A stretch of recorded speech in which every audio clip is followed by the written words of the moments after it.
Hello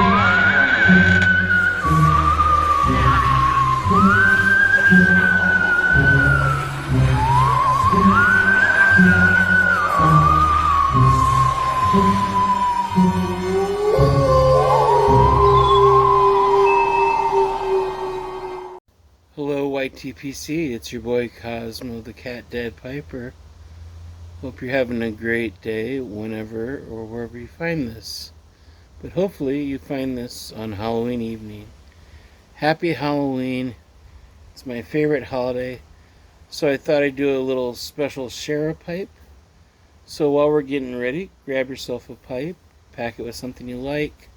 Let me know down below what you're smoking and what you're smoking in. I've got my newest pipe sock I made, kind of Halloween themed. And inside it, I've got my Halloween pipe. My 4th generation with that orange and black stem. And tonight, I think, only fitting, we'll pack it with some Autumn Evening. So, you're seeing this on Halloween night, although I'm recording it on Tuesday night. Mainly because it's about 80 degrees or the high 70s probably by now. And it's going to be about 30 degrees cooler on the time this video goes up. So choose to work smarter and not harder. Work older, as the case may be. Like I said, Halloween's my favorite holiday. So I thought we'd do something a little different here. And I'll get this started. And let's listen to a Halloween story together. How about that? I think I've got it queued up here. I'll see if I can fight the breeze, get the matches going.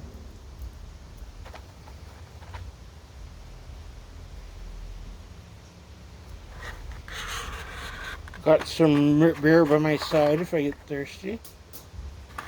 I don't know why, but that's just like a perfect fall drink for me. That's why I enjoy it the most. So let's go to True Light, share a pipe.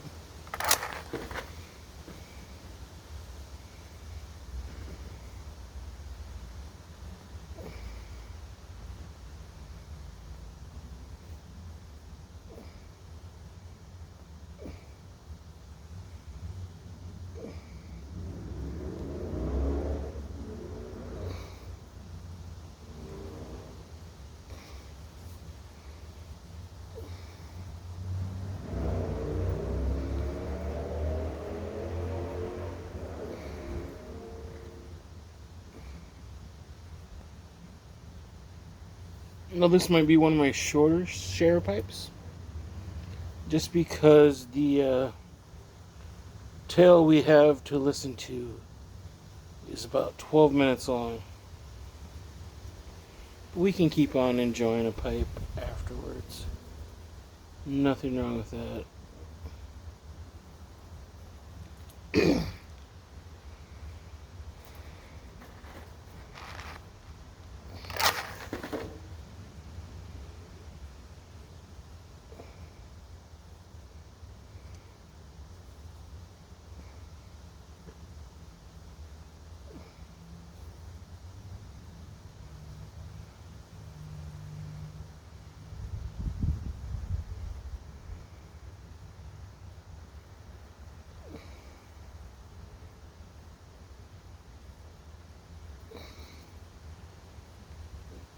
We'll get this going and then we'll start our story. Now, I know you're probably asking, Cosmo,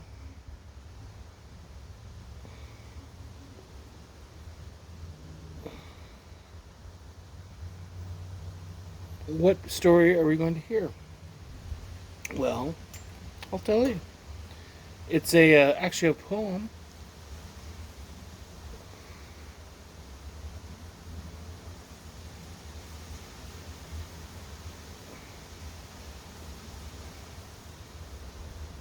by one of my favorite authors.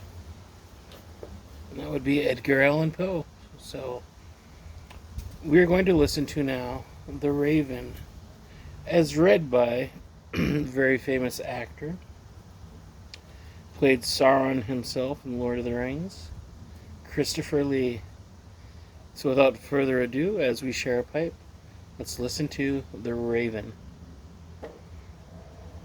The Raven. Once upon a midnight dreary, while I pondered weak and weary over many a quaint and curious volume of forgotten lore, while I nodded, nearly napping, suddenly there came a tapping, as of someone gently rapping at my chamber door. "'Tis some visitor," I muttered, tapping at my chamber door. Only this, and nothing more.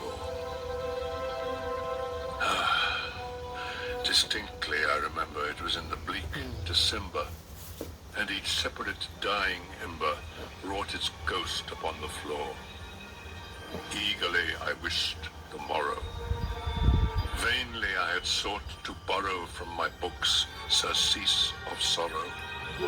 Sorrow for the lost Lenore, for the rare and radiant maiden whom the angels named Lenore. Nameless here forevermore. And the silken, sad, uncertain rustling of each purple curtain thrilled me, filled me with fantastic terrors never felt before, so that now, to still the beating of my heart, I stood repeating, "'Tis some visitor entreating entrance at my chamber door, some late visitor entreating entrance at my chamber door. This it is, and nothing more." Presently, my soul grew stronger.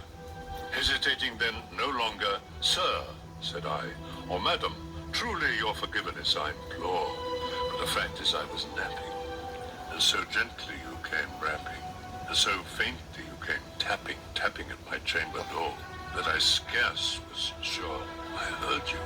Here I opened wide the door."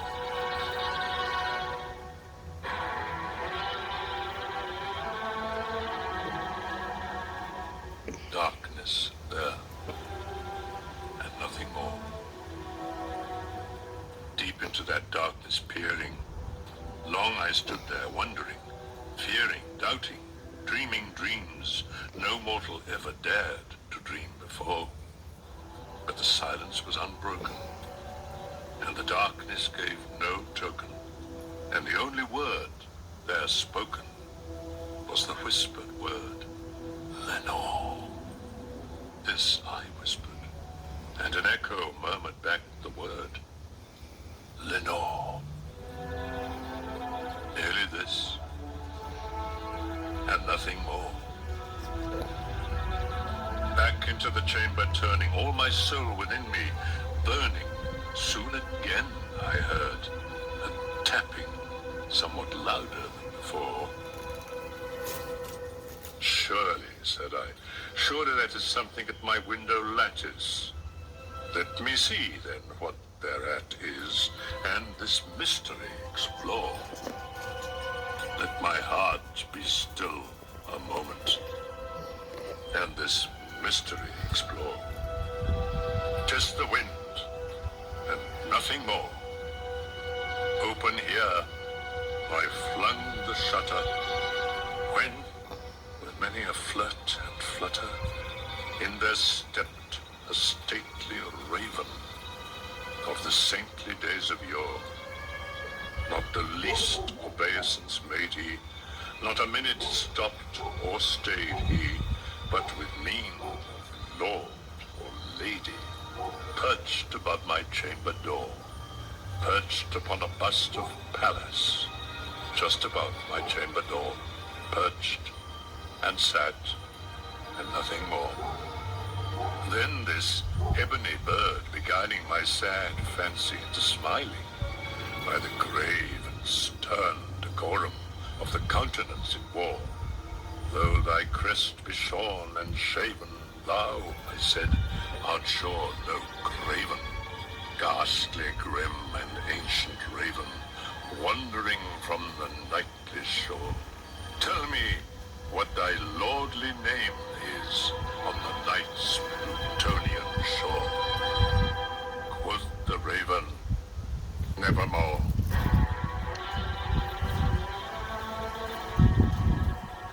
Much I marvel this ungainly fowl to hear discourse so plainly, though its answer little meaning, little relevancy bore. For we cannot help agreeing that no living human being ever yet was blessed with seeing bird above his chamber door. Bird or beast above the sculptured bust above his chamber door with such name as Nevermore.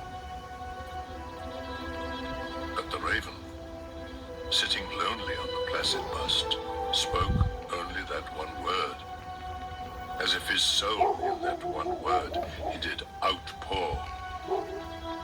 Nothing further then he uttered, not a feather then he fluttered. Still I scarcely more than muttered. Other friends have flown, for on the morrow will he leave me, as my hopes have flown before. Then the bird said, nevermore.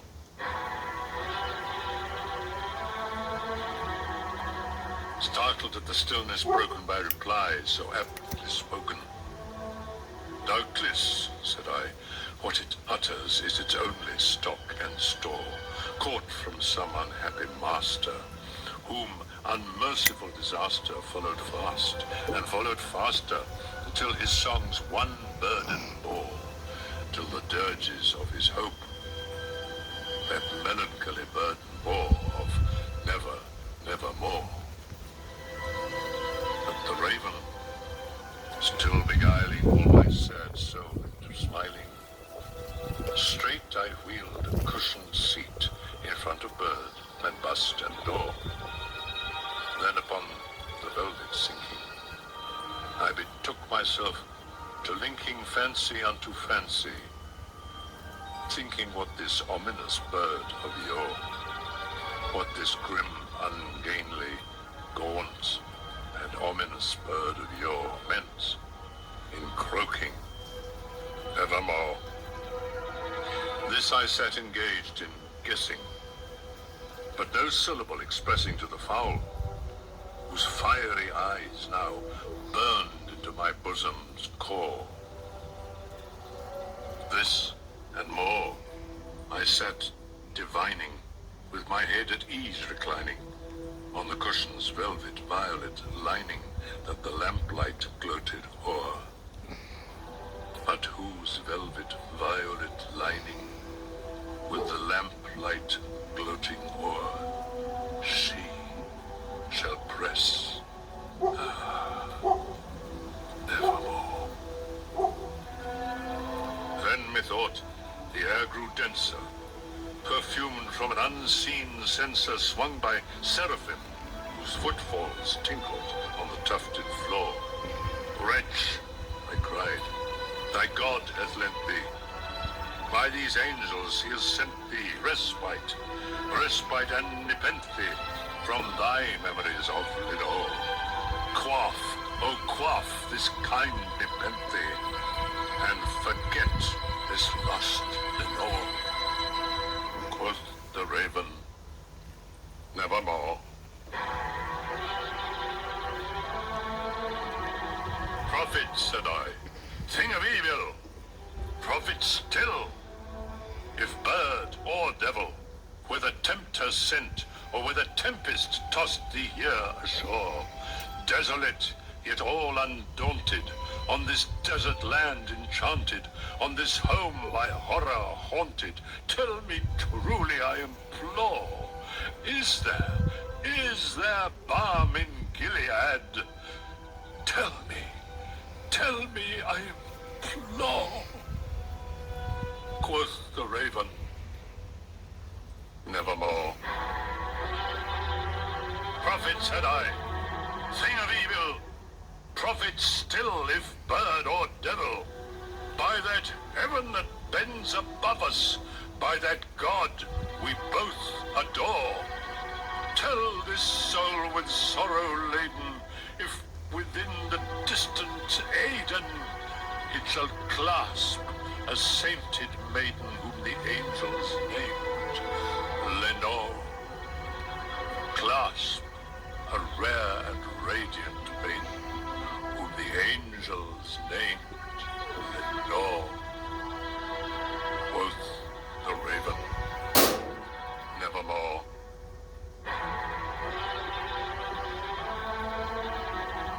Be that word our sign of parting, bird or fiend.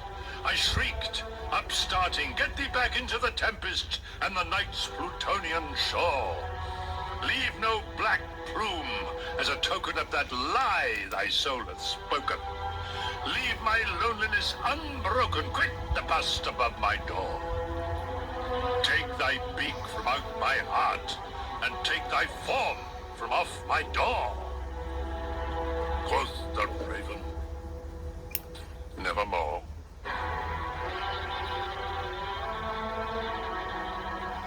And the raven, never flitting, still is sitting. Still is sitting on the padded bust of Pallas, just above my chamber door. And his eyes have all the seeming of a demon's that is dreaming, and the lamplight o'er him streaming throws his shadow on the floor. And my soul, from out that shadow that lies floating on the floor, shall be lifted nevermore.